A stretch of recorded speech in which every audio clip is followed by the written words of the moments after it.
Tout commence en 1483 par une froide nuit de novembre dans la petite ville d'Eisleben. Le veilleur de nuit fait sa dernière ronde avant minuit. Toutes les maisons sont dans l'obscurité, sauf une, celle de Hans et Margaret Luther. En effet, leur petit garçon vient de naître. Il s'appellera Martin. Les années passent. Martin a 5 ans et il commence à aller à l'école. Le chemin est long et en hiver on doit l'y conduire. Ses parents veulent que leur fils ait une bonne situation.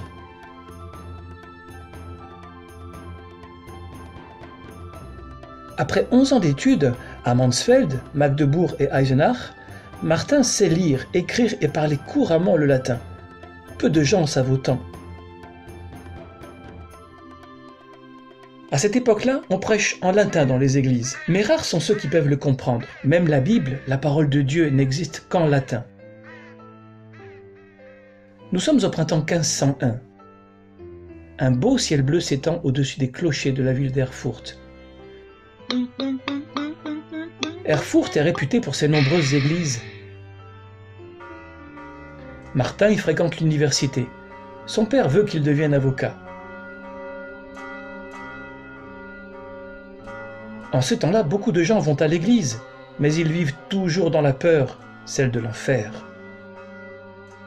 Personne ne peut leur dire comment y échapper, comment être sauvé et aller au ciel, auprès de Dieu. Martin a beaucoup réfléchi à cette question. Comment faire pour aller au ciel après la mort?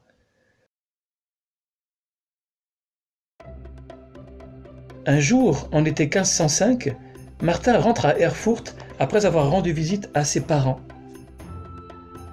Le chemin est long et tout en marchant, il en profite pour réfléchir. Martin sait le latin. Il est un des rares à comprendre ce qui est prêché à l'église et ce que la Bible dit. Qu'enseigne-t-on vraiment dans les églises? On y enseigne qu'un homme naît, grandit et finalement meurt, et qu'ensuite Dieu le punira pour toutes ses mauvaises actions. Martin est tellement plongé dans ses pensées qu'il ne voit pas que le ciel s'obscurcit. Soudain, il est pris dans un terrible orage. Effrayé, il cherche désespérément un abri. En vain. Au secours! Aide-moi, Sainte Anne! Si tu me sauves, je promets de devenir moine et de passer ma vie dans un monastère.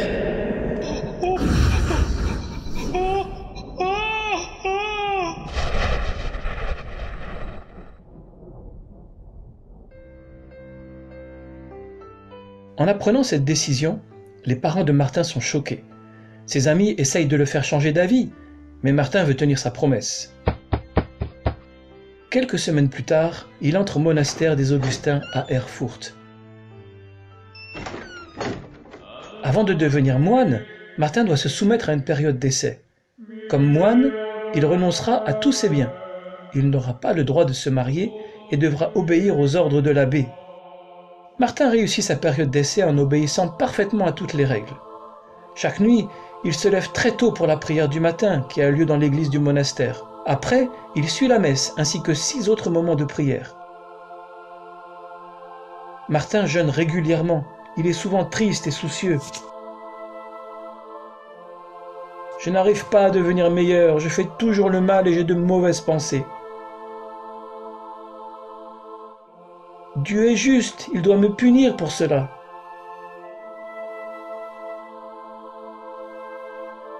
Ah, si seulement il n'était pas aussi saint. Au monastère, Martin prie de tout son cœur allongé sur le sol glacial de sa cellule. Dans la bibliothèque du monastère, il fait des découvertes qui l'enthousiasment. Cette bibliothèque renferme de précieux livres, des manuscrits des pères de l'Église et la Bible, la parole de Dieu en latin. Heureusement, Martin a appris le latin à l'école. Il commence à mémoriser les Saintes Écritures page après page. S'il existe une réponse à mes questions, c'est dans ce livre que je les trouverai. Il étudie avec zèle et progresse dans la connaissance. Cela attire l'attention de son supérieur au monastère et il le convoque. Frère Martin, nous vous envoyons à l'université de Wittenberg pour y enseigner. À Wittenberg, Martin se consacre totalement à son travail. Il lit toujours la Bible avec enthousiasme et donne des conférences à ses étudiants sur ce livre fascinant. Il lit souvent jusque tard dans la nuit. À la lumière de la bougie, il étudie l'Épître aux Romains, une lettre écrite par l'apôtre Paul aux chrétiens de Rome.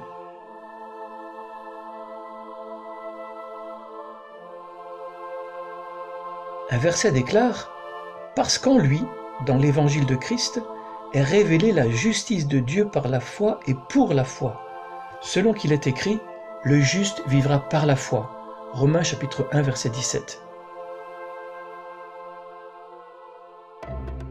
La justice de Dieu. Martin médite longuement ce verset. Soudain, il comprend, tout est clair. L'évangile, la bonne nouvelle, parle d'une justice que Dieu veut nous offrir gratuitement. C'est vrai, je suis pécheur et je dois être puni. Mais Jésus, son propre Fils, a pris ma punition. Il a souffert, il est mort à ma place. Dieu ne veut pas me punir, mais il veut me donner sa justice comme un cadeau. Alors, je serai totalement justifié. Et tout cela par la foi en Jésus qui a dit « Celui qui croit en moi vivra, quand bien même il serait mort. » Martin Luther est au comble de la joie. Il comprend enfin le message de Dieu dans la Bible.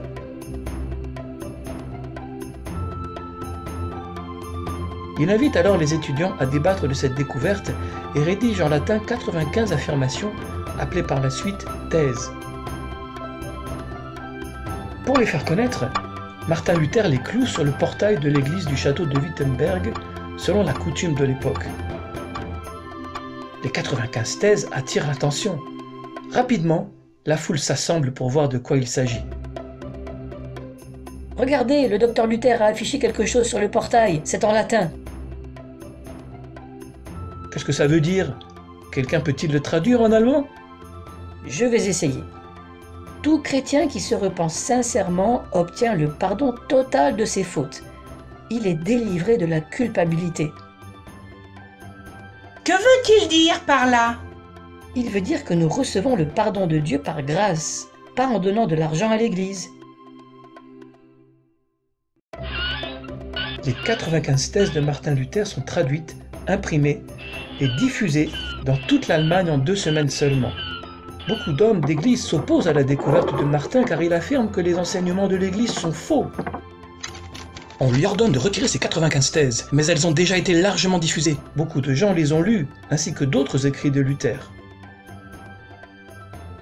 Docteur Luther. Au printemps 1521, un messager entre dans le bureau de Martin. Docteur Luther, un message important de l'empereur.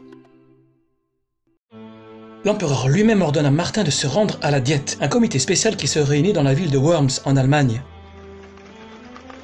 Martin devra y fournir des explications sur ses écrits.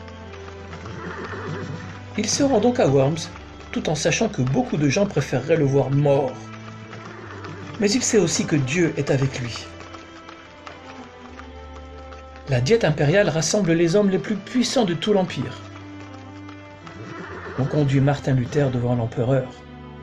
Tous ses écrits sont empilés sur une table. Le porte-parole de l'empereur interroge Luther. « Docteur Martin Luther, êtes-vous l'auteur de ces écrits ?»« Oui, je le suis. »« Reconnaissez-vous que ce que vous avez écrit est faux ?» Que va-t-il répondre? Martin demande un peu de temps pour réfléchir. L'empereur lui accorde 1 jour. Le lendemain, on lui reposera la même question. Pendant la nuit, Martin a beaucoup de mal à s'endormir. Il prie. « Seigneur mon Dieu, aide-moi, que je reste fermement attaché à ta vérité. » Dieu n'abandonne pas Luther. Il lui donne le courage et la force dans la période la plus difficile de sa vie. Le lendemain, Martin se tient de nouveau devant la Diète impériale. Le porte-parole de l'empereur s'adresse au moine d'un regard sévère. « Alors, quelle est votre réponse? Retirez-vous ce que vous avez écrit ?»« Je crois en la parole de Dieu. C'est pourquoi je ne peux ni ne veux changer quoi que ce soit. Que Dieu me vienne en aide. Amen. » L'empereur est furieux. Luther doit quitter Worms. Personne n'a le droit d'aider le moine rebelle. Luther est sur le point d'être arrêté. Mais Dieu le protège et veille à ce qu'il soit secrètement conduit au château de Wartburg où ses ennemis ne pourront pas le trouver.